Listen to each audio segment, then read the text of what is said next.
Watch Mike Madigan read. Watch Bruce Rauner make budget cuts. We talk about it next on Capitol View.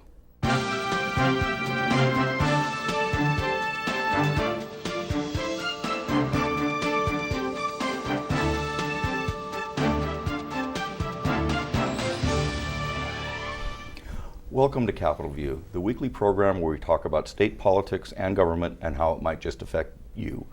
Joining me this week on Capitol View is Andy Maloney, reporter for Chicago Daily Law Bulletin. Welcome, Andy. Good to be back, Bruce. As well as Mark Maxwell, Capitol Bureau reporter for WCIA Television. Welcome, Mark. Glad to be here. Thanks, Bruce. Great.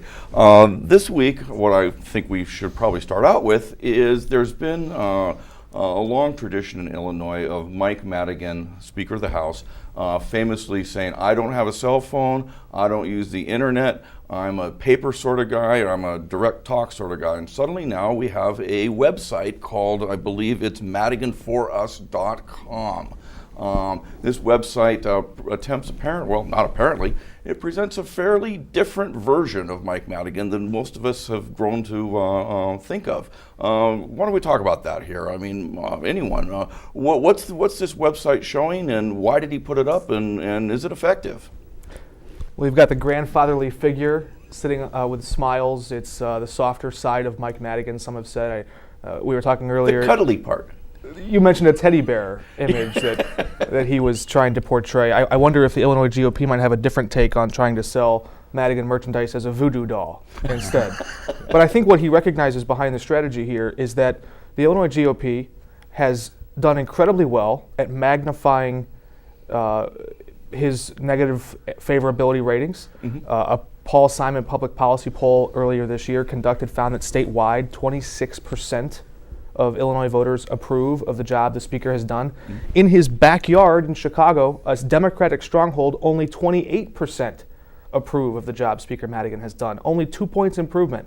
And so I think that he's trying something new to try and recreate and recraft that image. So he's feeling the heat, is what you seem to be saying. I think he recognizes that the governor and the Republican Party more broadly are after him, and they've made no secret about that. I think recently the governor gave $4.5 million or thereabouts to the Illinois GOP as part of sort of a retire Madigan campaign. Just a continuing effort to kind of paint him as this person who's been on a throne ruling Illinois and driving it into the ground for 30 years. But could the pressure to recraft that image also be the realization that it's not just Republicans coming after him anymore, but rather 7 of 8 originally Democratic primary candidates, and now 2 of the top 3 in Daniel Biss and Chris Kennedy are looking at those favorability ratings and saying, we've got nothing to lose. The Democratic establishment didn't embrace us, so let's run against it. And that's an interesting strategy, because Chris Kennedy and Daniel Biss are literally making a foundational cornerstone of their campaign, part of Bruce Rauner's anti-Madigan rhetoric. Okay. So that's interesting, because if they can actually carry that through the long term, they're stealing one of Bruce Rauner's talking points, right? They almost neutralize that from him, and in a general election face-off, they would have the one-up as a Democrat who said, I was bold enough to try and reform our party. Yeah, but first they got to get to the general election. That's the tough part. Right. Where's Pritzker on this? I mean, is he going to be buddy-buddy with Madigan? Is he going to, what do you do if you're Pritzker? At a town hall forum in Aurora College or University earlier this week, he took again, a second time that I've heard, sort of a softer approach, but just made the casual statement that, look, sometimes I agree with the speaker, sometimes I disagree with him.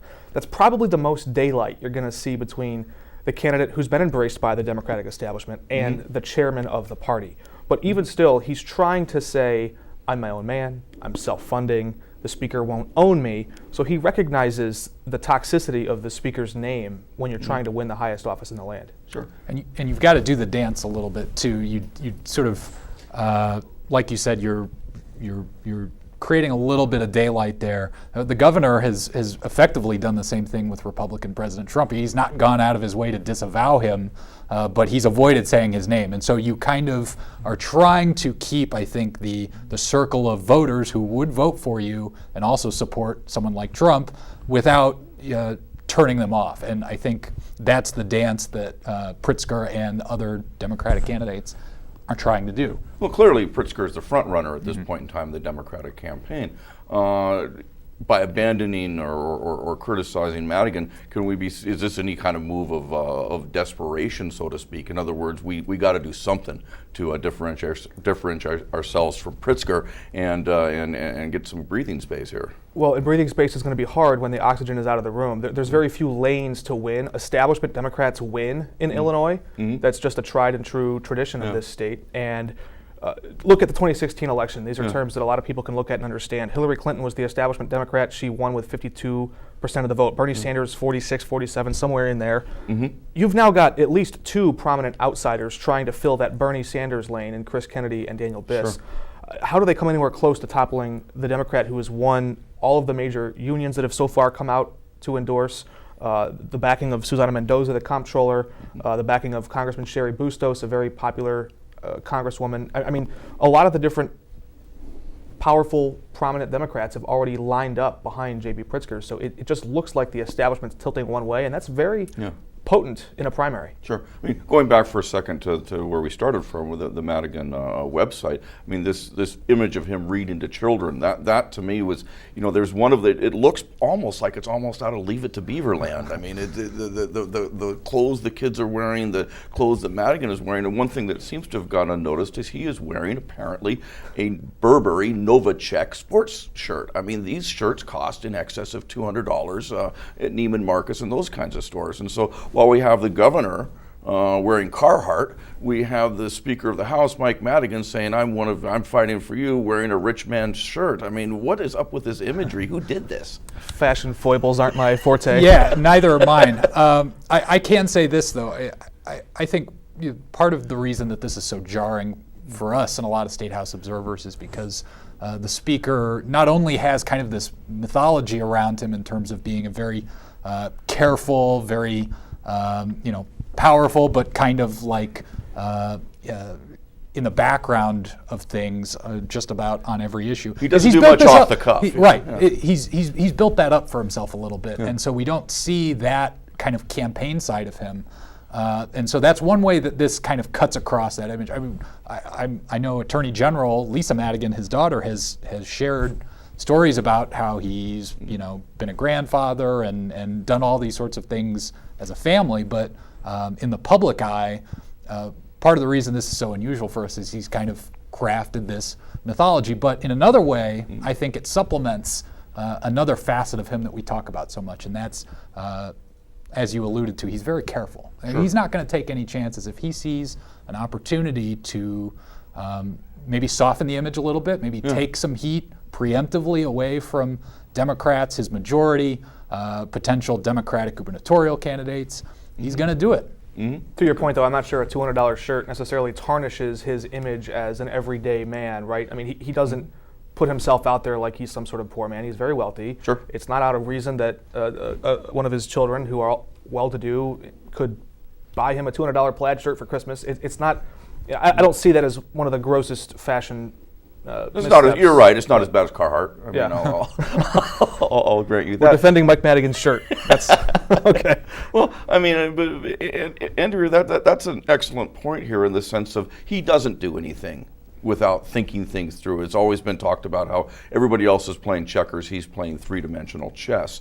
Do you think that he's got plan B or step B thought out? Okay, here's the website with this pictures of him doing things that we never imagined that Mike Madigan would do in real life, and yet he's reading to school children and being chummy and that sort of thing. I mean, do you think they've got the next episode figured out yet? It's a great question. I think they believe they probably do. I'm not convinced that it's always a perfect. Well, if Plan A goes this way, then we've got Plan B lined up, and we know it's going to work because X, Y, and Z. I think a lot of this is still it's not necessarily like he knows exactly how this is going to play out, but I think he's determined that. There is more good that can come from this than harm. He's going to endure the news cycles like this one where we're coming out and talking about his clothing or what books he's reading or something like that in order to deter voter rage and in the future when the votes are actually being counted. And frankly, he has to win one district. Right. Just, Correct. Just near Midway. And he's not in any danger in that district so Personally, far as we know. right, yes. So, I mean, do you think he anticipated this sort of reaction when I mean, clearly you would think that he saw these images. Do you think that he said, yeah, this is how folks are going to take it. I don't care about the folks that are mocking me in the Republican side of it. I care more about the folks who are going to stumble across me while Googling Mike Madigan. Well, timing is everything. Yeah. He just won the budget battle over Bruce Rauner. Yeah. He can say, I'm the person that came and helped to save human services agencies that were being starved Yes. for 2 years because he's the one that won this battle. The victor gets to tell the history. Okay. And I think that he has a chance in this window. His daughter is not running for re-election as Attorney General. He's running for his 18th consecutive re-election, is it? Something like that? It's approaching... So 1983, yeah. So he knows how to win elections, but I think this is probably one of those times where he's looking at himself as a 75-year-old man, a prominent figure, the longest tenured House Speaker in American history, and saying, how do I want people to remember me? He has one of his very close aides in Deputy Leader Lou Lane coming out and saying he is a progressive.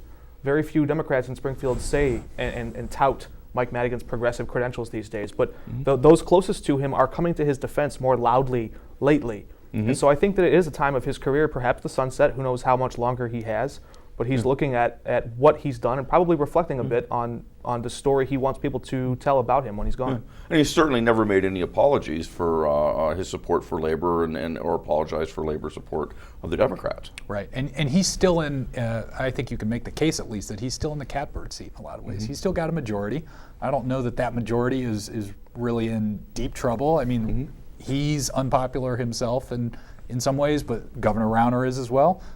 President Trump, a Republican president, is unpopular, and so he's going into this election with, a lot of upside. And aside on Trump, though, I mean, he's unpopular when you poll everybody. When you poll Republicans, I think his approval rating is something like 68%. So you can slice it in favorable ways for sure. Well, the flip side of that budget coin, though, is that Speaker Madigan will have to defend a budget that nearly everyone now says is $1.7 billion out of balance. Sure. And so this isn't going to be the rosiest election, as much as he might like it to be and as much as his website designers might like it to be. He will have to stand there and withstand an enormous amount of criticism for a budget that really isn't holding up. Sure, but doesn't he then get to point at the governor and say, see what you did? You cut services for autistic kids and old people and school kids, and here I am reading to school kids, and you won't let me buy the books. That's the conversation he wants to have. Right. And what I've found, usually, whoever you blame for this budget impasse probably has a lot more to do with what color button you wear to the campaign. It's red or blue, and that's where this comes down. But the reality is the Speaker had a supermajority in both chambers for 2 years. If he was going to override the governor's veto on a budget, he could have done it from the start. Well, I mean, you have Duncan to consider. I mean, the dearly departed, he's not dead, but he's no longer in the legislature. Politically dead. Jack Frank's another one. The majorities were there, the supermajorities were there. On they paper. Didn't always hold up. Yeah. But I think that's an excellent point. He won the budget battle. And I think if we're talking about the nuances of the budget, if the governor comes out and says, well, it's $1.7 billion out of whack, you have nobody but the Democrats to blame, I think he can characterize more effectively the tax hikes and put that on the Democrats. I don't know if getting into the nitty-gritty of the dollar amounts and everything like that when he's trying to patch a hole in the budget is going to play out as effectively as just harping on those tax increases. I mean, the D's certainly have not seemed to be too enthusiastic to the governor's invitation to, hey, let's work together to figure out these cuts. They seem to be saying, it's in your court now.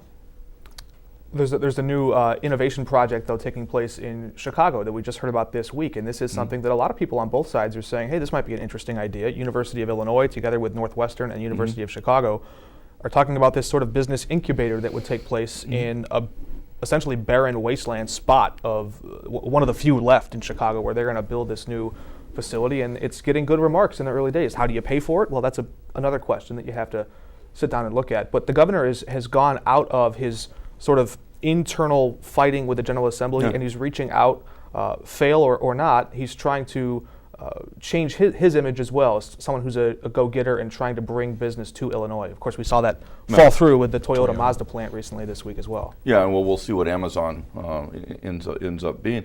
It seems somewhat, I mean, maybe I'm wrong about this, but, you know, Rauner said, I've got to cut this budget by $1.7 billion, and I want to have a capital bill at the same time. I mean, is a capital bill dead? I mean, can you even have one now?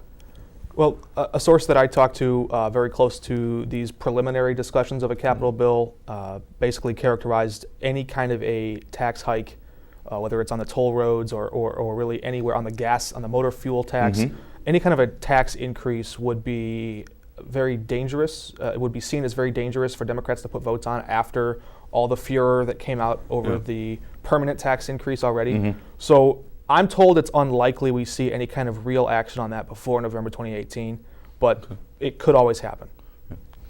And one thing to get at too, I think, with the budget discussion, obviously, whenever you have one branch of government crafting the budget and they're at odds with the executive branch, in this case, the governor, you're going to have disputes over, what exactly the numbers are. You're going to have disputes over what the projections are, or whether we should factor in this pension change that is going into effect and everything like that. So part of this is because the budget is so complex in a lot of ways, there's going to be rough spots and patches that have to be filled. I would mention too that the governor has a short track record of trying to work with the General Assembly on patching these things. Back in 2015, there was a little bit of a gap that I think it was one of the first things that he did in office was help kind of usher in this plan to pay for things like court reporters and pay for things like prison services and daycare and all those other types of things. So, budget stuff, it's not like, I guess, the forecasts themselves are always benign. It's always a political document, but part of it is because, forecasting how much revenue you're going to get from the corporate tax, for instance, is difficult. It's always interesting to see what caricatures emerge from these budget discussions. And in that capital bill you were discussing, one of those prominent things that people just gravitate toward is the idea of $100 million in state taxpayer money going to pay for President Obama's Chicago library. And that's something that Republican Bill Mitchell, a House representative who's on his way out, railed against to the ninth degree. He said presidents before him in Clinton and Bush used private dollars. They fundraised. President Obama was the best political fundraiser in American history. He should be able to raise enough private money to pay for that himself. So this is one of those red versus blue things, again, where taxpayers say we just had to endure a tax hike, and now many Republicans downstate are going to say we have to help pay and pitch in for this. Democrats say no, we would love to pay for something like this to help pay respects to one of the greatest politicians to ever come through this state. But also, I mean, traditionally, who pays for these presidential libraries? It's not states, it's private fundraising efforts. George W. Bush, his presidential library was paid for with private donations. Reagan's was, I believe. And so that's the way, if we were to do that, it would be departure from the way these things are traditionally built, would it not? It would, but something a lot less partisan that would get a lot less objection would be just, repairing roads and highways and bridges, things that have gone into disrepair for decades in this state. And that's something I think most people, if not everyone, can agree on. Yeah. Still, I mean, as we pointed out, it's great to fix roads and bridges and whatnot, but you got to have money to do it. And right now, there really isn't. Is there? There's a lot of talk of a public-private partnership, and that's the new buzzword, the P3. How do you? And basically, that's an idea of drawing different stakeholders and businesses and developers into a room, and bringing them together to see who can offer something. It's the government trying to play Amazon, right? They're saying, "Come to us and make us offers, and we'll see what we can do." And that's an interesting dynamic. If Chicago or even St. Louis were to land Amazon, because I think the governor has been supportive of efforts to bring it to St. Louis for the obvious benefits it would bring to the Metro East. I mean, if that were to happen, what effect does that have on people's thinking about Rauner? Does that help him? I mean, does that rescue him from what everybody seems to have agreed has been a pretty awful last few months? It's tough to say, I think, preliminarily or without it actually happening. But I think in the short term, he can go around and tout that, and everybody is familiar with Amazon at this point. And you can tout whatever the job numbers might be. It's 50,000 jobs. You can tout the amount of money that's being made. But I've found that, at least in my opinion, stories like that are very, very quickly forgotten during a campaign cycle. I mean, obviously he can go out of his way to market that, and especially in Chicago or St. Louis, that's going to help a lot of places nearby that are in state. But you also have this bid itself, this idea of trying to lure companies that is controversial itself, right? Yeah. Like you said, we should maybe be thinking about spending money on roads and bridges and things that we can definitely control, rather than going out of the way to get a company like Amazon, and then maybe in 5 years they're looking for another new place. On Amazon, the talking points are already typed out and ready to go. All they got to do is press print. If the governor gets Amazon to come to Illinois, opposition is going to say, well, he spent too much, he used your tax dollars through edge tax credits and other things, and bailed out Amazon to bring its corporate cronyism. Like Amazon worst. needs to be bailed out. And and that's going to be the criticism. If he fails to bring Amazon to Illinois, and it goes to Denver, or it goes to Raleigh-Durham, or it goes to Atlanta, Democrats are going to say, see, look, Governor Rauner spent too much time trashing the state as a poor economy, and that undercut his own ability. If the governor does bring it here, he's going to go celebrate the state as a victory tour and say, look what we've done, we've expanded our tax base. If he doesn't, he's going to turn around and say, we're not a right-to-work state, we don't have enough good business environment, and we need to reform Springfield to make sure that when HQ3 comes out, we get it. Okay. Is there any way that Rauner can spin gold out of this straw of a budget mess that he's got now, out of $1.7 billion, or is that just thankless work that somebody's got to do? More easily fool's gold than real gold. But the spinning has begun. They're talking about ways to already craft this idea, but again, the budget is still $1.7 billion. Even the Better Government Association, PolitiFact, rated that statement true. $1.7 billion out of balance. The discussion now is, from the Democratic primary candidates, do we institute a progressive income tax that taxes the wealthier more and try to find a way to fill Well, you that have gap? to change the Constitution to do that. Or Don Harmon, the Senate Majority Leader, has a bill that would, or an idea that would introduce a tiered system, sort of a backdoor approach to the Constitution that says we raise the flat tax on everyone and then give you an exemption if you just happen to make less, if your income is lower. People are a little bit jaded on that idea because they get the feeling that Springfield can work the levers on you and change those tiers in Springfield and not at the ballot box, whereas the constitutional amendment, you as a voter get a say. Sure. Okay. And something like that, I think, may well be subject to a court challenge. Whether Almost certainly. Yeah, Sure. This is a de facto graduated income tax. So, let's move on for a second and talk about Senator Andy Manar. He seems to be upset, and perhaps understandably so, by some ads that have been put up on Facebook that paint him as anti-coal. And he said, "Look, here's the key vote, and here's the tote board that shows that I voted, in favor of coal, which is obviously important to his district." And this is being played in some corners as an example of fake news. This is that Amazon is allowing this to happen in Illinois. True or not true? Is it fake?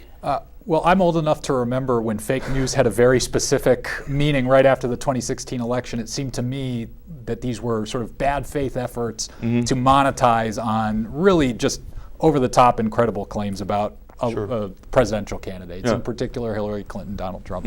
But it really speaks to the environment that these campaigns are playing out in. I know we've talked about this before, but I believe the opponent, it's Seth MacMillan, said in a story, we got rid of the ads when we saw that the vote was incorrect, but because of who is the chairman of the Christian County GOP, right. Which is paid, also, who put up that ad. He's also the candidate running to challenge Manar. Correct.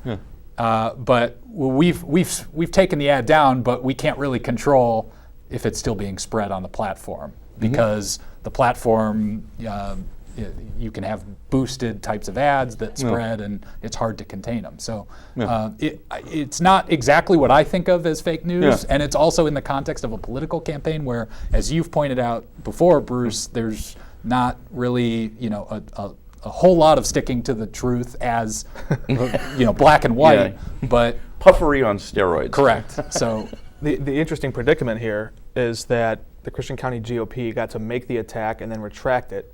Now you've got Andy Manar coming out and saying, wait, I'm a Democrat, but I'm for coal, which in his district might play well, but for some clean energy folks says, wait a minute, what? So now they've heard that, and they're thinking, how hot if this is a big single issue voter that's pro-environment but anti-coal, and they're hearing that about him, does that dampen his support in a general election? Yeah. That's an interesting thing, because now he's forced to say, I'm pro-coal. But the Christian County GOP says, look, the ILGA website is confusing. We saw one vote here, another vote there. Maybe there was I.e., some we don't confusion. understand government? That right, but they got to kind of make the attack and then retract it, but Yeah. it's now still part of the public consciousness. So for Senator Menard, his best play here is to change the conversation onto Facebook fake news attack ads and get it away from jobs and coal. Well, I mean, at the very least, we know this is coming from the Christian County Republican Party. I mean, they paid for the ad. They said we paid for the ad. It's not coming from shadowy figures somewhere in the Ukraine, which I think is probably a lot of how a lot of us understand what fake news actually is.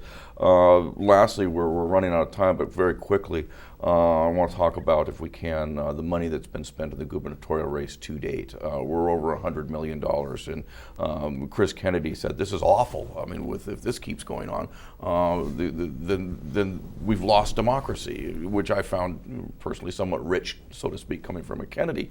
What are we to make of this amount of money being spent this early on a gubernatorial campaign? And is it possible that we're going to reach, or we're going to start edging toward the $1 billion mark, heaven forbid? A lot of it has to do with the two people at the top of the ticket, and that's Bruce Rauner and J.B. Pritzker. If they don't unleash their personal wealth, we might be looking at something very different. But on the same token, we are looking at something where we're still more than a year out from the general, and we've almost caught up to what was spent in total in 2014, the last gubernatorial race and election. So we are well on our way to doubling, if not more, the last election. And that's something that does concern a lot of people in both parties. Do you have, with your one vote, the power of somebody else who can buy a much bigger platform than you can? Yeah.